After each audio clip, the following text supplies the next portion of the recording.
നമ്മൾ പലതിനെ കുറിച്ച് നമ്മൾ പഠിക്കാറുണ്ട്. ഗ്രീഷ്മം, ശിശിരം ഒക്കെ അങ്ങനെ പറഞ്ഞ് നമ്മൾ ഒത്തിരി കാലങ്ങളെ കുറിച്ച് അല്ലെങ്കിൽ ഋതുക്കളെ കുറിച്ച് പഠിക്കാറുണ്ട്. എല്ലാം ഒരേ അവസ്ഥയല്ല നൽകി തരുന്നത്. ഫലങ്ങൾ കായ്ക്കുന്ന കാലമുണ്ട്, പൂക്കൾ പൂക്കുന്ന കാലമുണ്ട്, ഇല പൊഴിയുന്ന കാലമുണ്ട്, മഴ പെയ്യുന്ന കാലമുണ്ട്, മഞ്ഞ് പെയ്യുന്ന കാലമുണ്ട്. അങ്ങനെ വിവിധ കാലങ്ങളിലൂടെ നാം കടന്നു പോകേണ്ടവരാണ്. എന്ന് പറഞ്ഞതുപോലെ ഓരോ മനുഷ്യന്റെയും ജീവിതത്തിൽ വിവിധ കാലഘട്ടങ്ങളിലൂടെ കടന്നു പോകുന്നു എന്ന വസ്തുത നിങ്ങൾ ആരും മറന്നു പോകരുത്.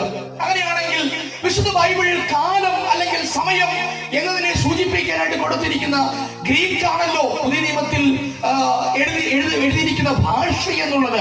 അപ്പോൾ ഗ്രീക്ക് ഭാഷയിൽ രണ്ട് വ്യത്യസ്ത പദങ്ങളാണ് ഉപയോഗിച്ചിരിക്കുന്നത്. നിങ്ങളൊന്ന് അല്പസമയം ഒന്ന് ശ്രദ്ധിക്കണേ.